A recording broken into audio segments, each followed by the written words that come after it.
భూమండలం మీద క్రెడిట్ చోరీ చేయగలిగే వ్యక్తి బాబే అంటూ మండిపడ్డారు వైఎస్ఆర్సీపీ అధినేత వైఎస్ జగన్. ఊసరవెల్లి కూడా బాబుని చూసి సిగ్గుపడుతుందన్నారు. భూముల రీసర్వే చేయాలన్న ఆలోచన బాబుకి ఎప్పుడైనా వచ్చిందా అని సూటిగా ప్రశ్నించారు. రైతుల సమస్యలు తీర్చాలన్న కనీస ఆలోచన బాబుకు రాలేదని మండిపడ్డారు. ఈ భూమండలం మీద నిజంగా ఇంతటి దారుణమైన క్రెడిట్ చోరీ చేయగలిగిన వ్యక్తి ఇంకొకడెవడైనా ఉండగలడా అని అనిపించేట్టుగా చంద్రబాబు నాయుడు గారు మాట్లాడుతూ ఉన్నారు. ఊసరి వెళ్ళి కూడా చంద్రబాబు నాయుడును చూసి బహుశా సిగ్గుపడుతుందేమో. అంతటి దారుణమైన మోసాలు, అంతటి దారుణమైన అబద్ధాలు. నేను సూటిగా చంద్రబాబు నాయుడు గారిని అడుగుతా ఉన్నాను, మీ ద్వారా ప్రజలందరి తరపున అడుగుతా ఉన్నా. అయ్యా, 4 సార్లు సీఎం అని చెప్పి చెప్పుకునే ఈ పెద్ద మనిషి చంద్రబాబు నాయుడు, నేను అడుగుతా ఉన్నా, భూముల రీసర్వే చేయాలన్న కనీస ఆలోచన అయినా కూడా నీకు ఎప్పుడైనా గతంలో వచ్చిందా అని. కనీసం ఆలోచన అయినా నీకు గతంలో ఎప్పుడైనా వచ్చిందా అని.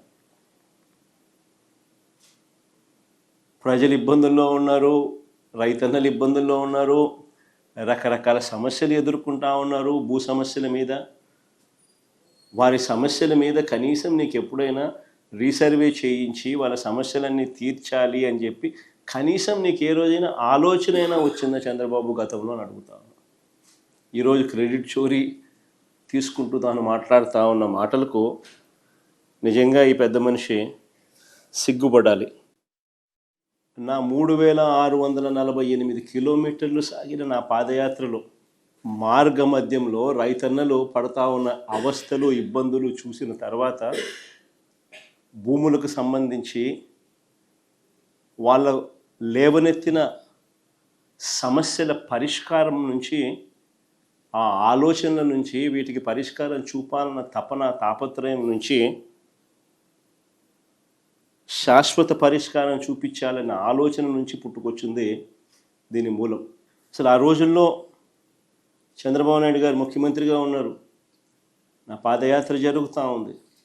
2019కి ముందు రాష్ట్రంలో ఒక్కసారి రెవెన్యూ వ్యవస్థ పరిస్థితి ఎలా ఉంది అని అంటే, సర్వేయర్లు లేరు, సరిపడా సిబ్బంది లేరు, పరికరాలు లేవు, లేటెస్ట్ టెక్నాలజీ అంతకన్నా లేదు. భూములు ఎప్పుడైనా కూడా క్రయ విక్రయాలు జరిగినా, లేకపోతే భాగ పరిష్కారాల్లో భాగంగా ఏదైనా కుటుంబాల మధ్య డివిజన్ చేసుకున్న సబ్ డివిజన్ లేదు, మ్యూటేషను లేదు. ఎడా పెడ, లెఫ్ట్ రైట్ సెంటర్, ఈయనకు ఎప్పుడు మూడు వస్తే అప్పుడు, ఎప్పుడు బుద్ధి పుడితే అప్పుడు, ఎవరైనా నచ్చకపోతే అప్పుడు. 22A అంటే ప్రోహిబిటెడ్ ల్యాండ్ సేల్. 22Aలో భూములు పెట్టడం, ప్రోహిబిటింగ్ ఎనీ ల్యాండ్ సేల్. వీళ్ళకి ఇష్టం రైతులను, ప్రజలను ఇబ్బందులు పెడుతూ అవస్థలకు గురి చేస్తున్న పరిస్థితి. ఇలాంటి 1,00,000 సమస్యలకు పరిష్కారంగా సమగ్రమైన భూ సర్వే అండ్ సమగ్రమైన ల్యాండ్ రిఫార్మ్స్, భూ సంస్కరణలు చేయాలన్న ఆలోచన వాటి నుంచి వచ్చింది. తమ హయాంలో భూ సర్వేను మహాయజ్ఞంలా చేపట్టామన్నారు వైఎస్ జగన్. 100 ఏళ్ల క్రితం బ్రిటిషర్లు భూ సర్వే చేశారని, తర్వాత తమ ప్రభుత్వంలో సువర్ణ అక్షరాలతో లిఖించదగ్గ గొప్ప అధ్యాయం ప్రారంభించామన్నారు. రికార్డులు ట్యాంపర్ చేయలేని విధంగా సంస్కరించామన్నారు. భూ యజమానులకు శాశ్వత యాజమాన్య పత్రాలిచ్చామన్నారు జగన్. 100 సంవత్సరాల క్రిందట 1923లో బ్రిటిష్ ప్రభుత్వం తర్వాత, అప్పుడెప్పుడో బ్రిటిష్ వాళ్ళు సమగ్ర సర్వే చేశారు 1923లో. దాని తర్వాత ఎప్పుడూ కూడా ఎక్కడా కూడా సమగ్ర రీసర్వే అన్నది ఎప్పుడు కూడా ఆలోచన కూడా చేయడానికి కూడా ఎవరు సాహసించరు. చెప్పిన మేరకు 2020 డిసెంబర్ 21వ తారీఖున 100 ఏళ్ల తర్వాత 1923లో బ్రిటిష్ ప్రభుత్వం తర్వాత సమగ్ర భూ సర్వే రికార్డ్స్ అన్ని అప్డేట్ చేయడం, సిస్టమ్స్లోకి రిఫార్మ్స్ తీసుకొని రావడం మొదలుపెట్టి ఒక గొప్ప అడుగు పడింది ఆ రోజు. నిజంగా ఇది ఒక రాష్ట్ర ప్రభుత్వంగా ఒక సువర్ణాక్షరాలతో లిఖించదగ్గ ఒక గొప్ప అధ్యాయం. రీసర్వేతో, సమగ్ర రీసర్వేతో కూడిన ఈ సంస్కరణలు మేము చేసినది నిజంగా ఒక మహాయజ్ఞం లాంటిది. ప్రజలకు, రైతులకు వివాదాలు లేని విధంగా,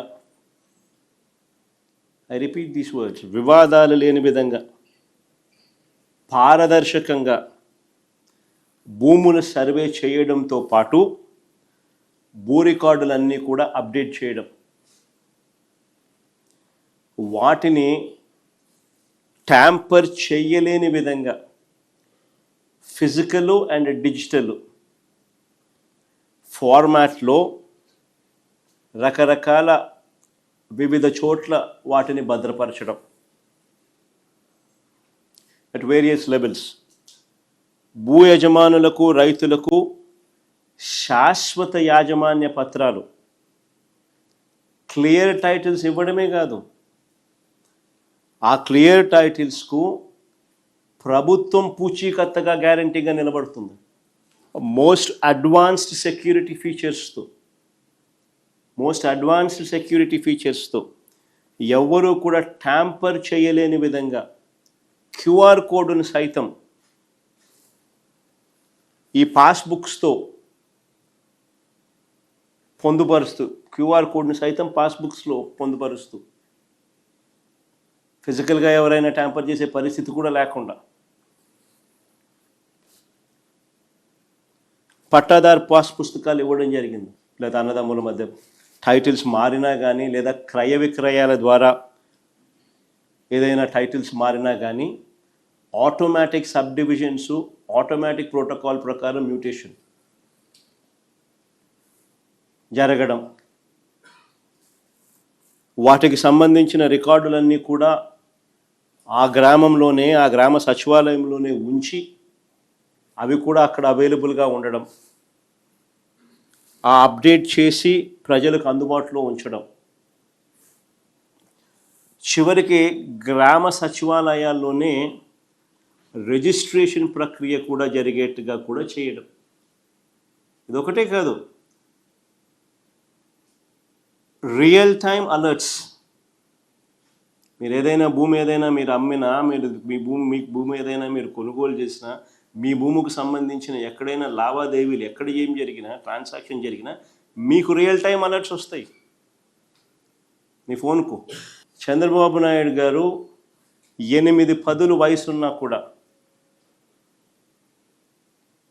80 ఏళ్ళ వయసు, 8 పదులు వయసున్నా కూడా నువ్వు ఎప్పుడైనా ఇలాంటివి విన్నావా, చూసావా, చేసావా అని అడుగుతా ఉన్నా చంద్రబాబు. 15,000 గ్రామ సచివాలయాలు నిర్మించి ప్రతి సచివాలయంలో 10 మంది ఉద్యోగులను పెట్టడం ఒక రికార్డు అన్నారు. తమ హయాంలో ఒక్క నోటిఫికేషన్తోనే 1.34 లక్షల ఉద్యోగాలు ఇచ్చామని గుర్తు చేశారు జగన్. తమ క్రెడిట్ను చంద్రబాబు తన ఖాతాలో వేసుకునే ప్రయత్నం చేస్తున్నారని, క్రెడిట్ చోరీ చేసేందుకు చంద్రబాబుకు సిగ్గుండాలన్నారు ఆయన. సమగ్ర సర్వే కోసం మేము చేసిన ప్రతి ప్రయత్నం కూడా ఒక రికార్డే. I would use that word రికార్డే. ఎలా అని చెప్తా. ఏకంగా 15,000 గ్రామ సచివాలయాలు,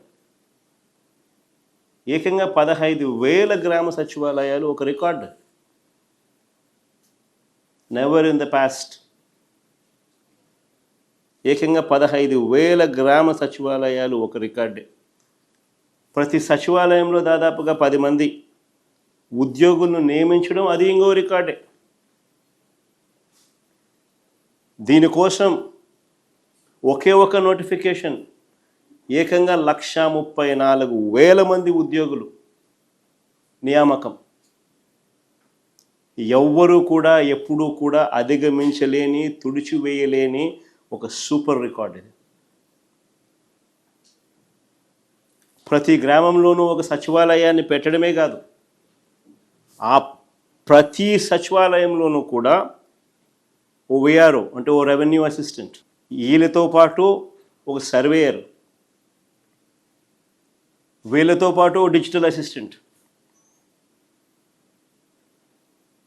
వీళ్ళంతా కూడా ప్రతి సచివాలయంలోనూ 15,000 సచివాలయాలలో ఉండడం.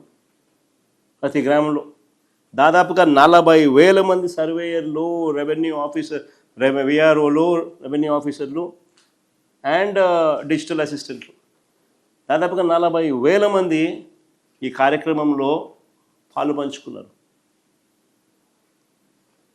Never in the history, never in the past రైతులకు, ప్రజలకు మంచి చేయాలి, శాశ్వత పరిష్కారం దిశగా అడుగులు పడాలి, పూర్తి ప్రక్షాళన చేసి, సమగ్ర భూ సర్వే చేసి, ట్యాంపర్ ప్రూఫ్ డాక్యుమెంట్స్ చేతిలో పెట్టి, ఆ తర్వాత కూడా ఆ సిస్టమ్ను మెయింటైన్ చేయాలి అప్డేట్ కాబడ్డ పరిస్థితులు తపన పడిన ప్రభుత్వం ఎప్పుడూ లేదు. మరి ఇవన్నీ తాను ఎప్పుడూ కూడా చేయకుండా మరి ఏ రకంగా చంద్రబాబు నాయుడు గారు ఈ రికార్డును తన ఖాతాలోకి వేసుకుంటూ క్రెడిట్ చోరీకి ఎలా పాల్పడతాడో అని అడుగుతాం. నిజంగా ఇవన్నీ కూడా ఏవి కూడా ఒక్కటి కూడా చంద్రబాబు నాయుడు హయాంలో జరగల. మరి సిగ్గుండాలి కదా క్రెడిట్ చోరీ తీసుకునేదానికి.